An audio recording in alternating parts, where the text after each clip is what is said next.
Yo, what's happening YouTube? My name's Jamie Me, and today we've got another Digimon video. So, we're going to be talking about the Euros, the massive tournament that happened over the weekend. We're going to look at the winning deck list, and it was won by a player called, let me just double check that name.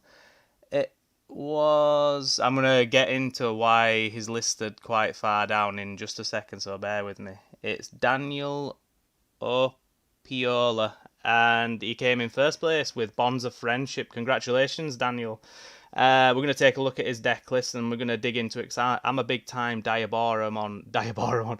That's unfortunately the player that was disqualified. I'm a big Gabubonds player. So yeah, let's just get to that straight away. So a Diaboromon player was disqualified, and Ride My Avatar was kind enough to provide me the context for this because I was a little bit confused. Because if you go on to Digimon Meta right now, you would believe that Jessmon had won the tournament and that a Diaboromon player had come in fourth. And yeah, the official channels reported that Gabubonds had won. So I was confused and I wanted some context, and Kyle was kind enough to provide it. So if you want to look at some of his videos, head on over to his channel, click his subscribe button.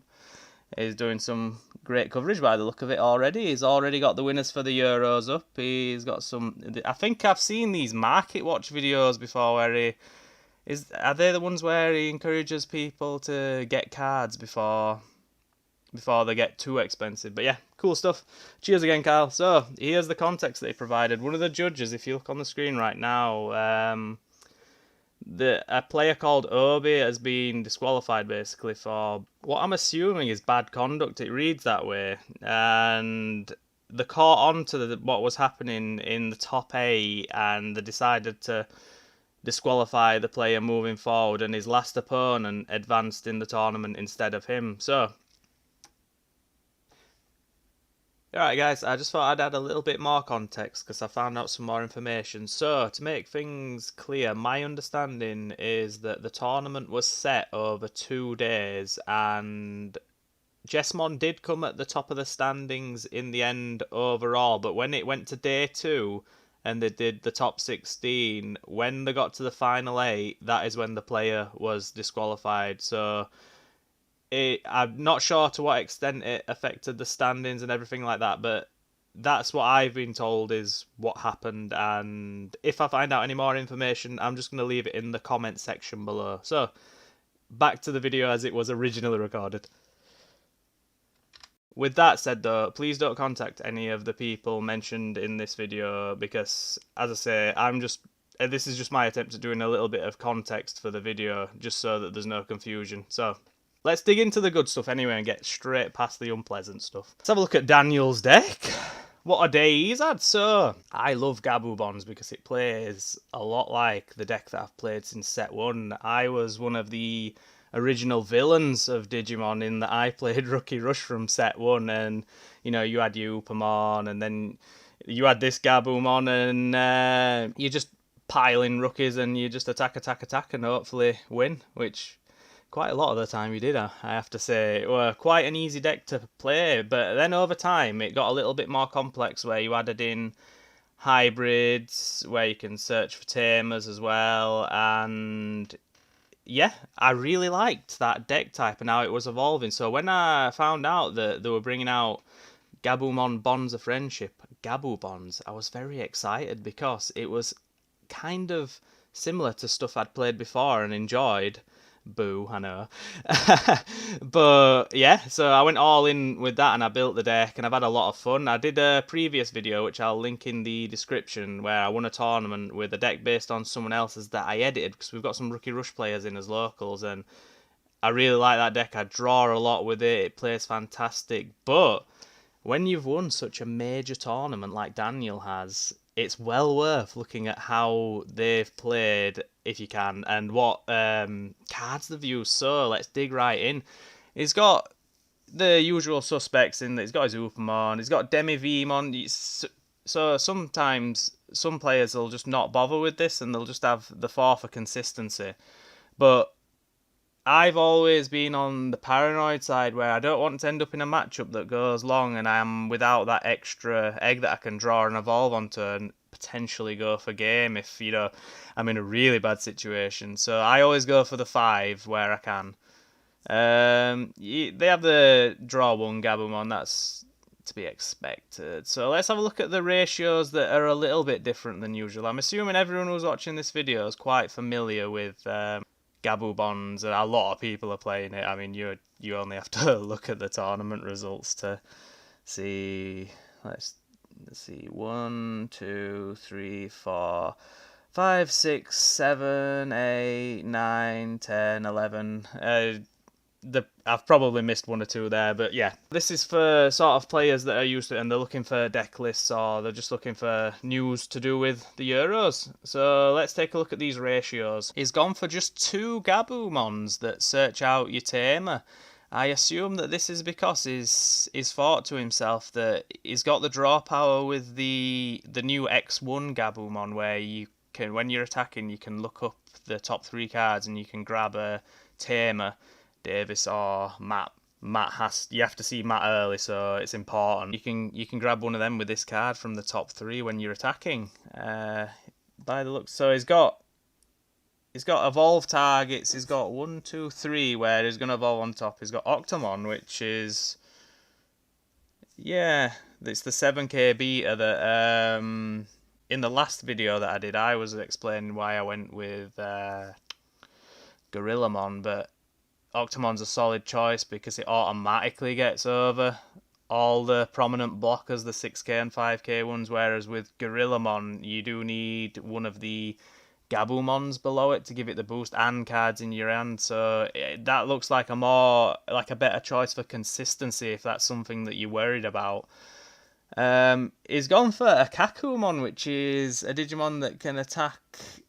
It can attack unsuspended Digimon when they've got no Digi-Evolution sources. He's gone for just a 1-of, which is always interesting. I always find it scary, personally. I worry about relying on singular cards and not seeing them, but you often see in these bigger tournaments that these players are brave and they make these choices that they feel like will swing the game to them, and it's obviously gone his way this time. So he's gone with 3 Kendo Garurumon as well. This is where you evolve onto a tamer and you can attack and return level 3s. It cleans up the board against your mirror matches and just any other decks where they're constantly spamming out level 3s for effects, or like especially against things like Rookie Rush. If this survives, it's going to keep doing loads of damage and it's going to keep returning the rookies back to their hand. Sorry if I mention Rookie Rush a lot, it's just I used to play it so much that I kind of always look at these decks about how it'd defeat my favourite deck type. So, by the looks of things, looking at the deck, he's got the Howling memory boosts, he's got the Madoki that blocks people gaining memory. His idea here seems to be that he's clearing the board constantly and chipping away, and then he's getting to his Gabubonds and going for game, and he's got the hybrids so that if he has got enough memory, he's just going to clear the board and he's going to sit on those hybrids until he can go for game with them when they've got no blockers. He's probably returned them with Gabubonds, and the little blockers he's getting rid of with Kendo. Really cool deck profile. This I like. I wanted this myself. The 4 Ice Walls, 4 Hammer Sparks. Obviously this is getting limited soon, so probably not best to rely on this too much now because it's going to be gone quite shortly. I think it's gone in the next 20 days actually. So yeah, but for now this is a super strong combination. So what you're going to have is every time they're hitting your security, there's a strong chance that the security effects on both of these cards are going to activate, and it's going to give them 2 memory, and it'll, more often than not, I'd probably say it'll stop them doing something in the turn, or it'll probably end the turn there and then, which is what you're after. This is how you steal games with Gabubonds with these cards, because it's hard enough playing against this when they can remove everything with the Gabubonds, but when they can end your turn, when you actually do hit the security, it can ruin some of your plays. It can even make it so that if they attack and they lose the 2 memory, they can't really evolve into something they were planning on because it'll end the turn, or if they do, they're definitely not going to get to attack with it anymore, which it can swing the games your way a lot. Find the Cactus Breath interesting as well. I've been going with Rattlestar recently because I like being able to put stuff to the bottom of the deck and remove it from, make it so that they can't play it back against me straight away. But being able to return any card without having to worry about, with Rattlestar, you have to worry about 3 cards being on the field to return anything of a really high level, whereas with Cactus Breath, you can just return any Digimon. You can pay the 7, return any Digimon, or if it hits insecurity, you know that it's going to get rid of anything that you want to. I think the key, and what you see a lot with these decks when they're going to these big tournaments, is the wanting to prepare for a lot of things that they think they're going to see, so they make choices that you might not make at your locals. So I think we all edit as decks for us locals, especially. Like, I'll put things in that deter Rookie Rush or that can deal with security control. If we see, every now and then you see these decks in abundance, they'll show up at the locals. I mean, the week I won with Gabubonds, I think there were 2 to 3 Rookie Rush players at my locals, which some weeks there won't be any. So yeah, but there we go. That's Daniel's deck list, and he's done really, really well. Congratulations again. If you want to have a look at some of these decks, you can head on over to the link in the description. Oops, sorry, that's the controversy again. And Kyle, thank you again. But yeah, there's a link in the description with all the deck lists. I'm going to dig into some more of these because I'm very interested to see what the differences were. The Pepsi deck, I'll probably go into that because I am interested. I mean, I've had concerns that it's not consistent enough, but obviously if you're coming in number 6...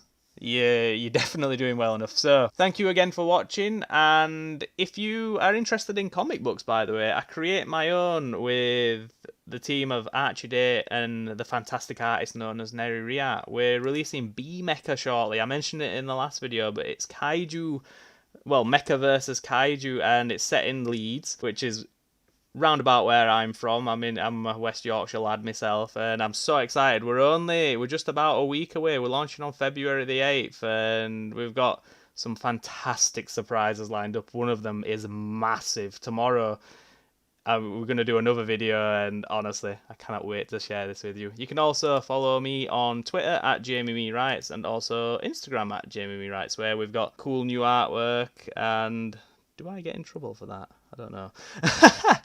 But yeah, and as I said in the last video, some of my prize spot, I should probably start doing videos opening the prize spot because it's always fun. But yeah, thank you so much for watching, and I hope you enjoyed. If you can subscribe to my channel as well if you're interested in hearing more of my thoughts on Digimon and sharing some cool deck profiles from other people. I think I'm one of them terrible people to call a net decker, but I just genuinely enjoy seeing what people are doing with the game. I look at the deck lists and then I make little edits and go and try them myself at the locals. It's a lot of fun. So yeah, thank you for watching, and I'll talk to you soon. Leave your comments below, by the way, about what you think about this deck list and some of the others that maybe you saw at the tournament or that you were interested in. Thank you again, and goodbye.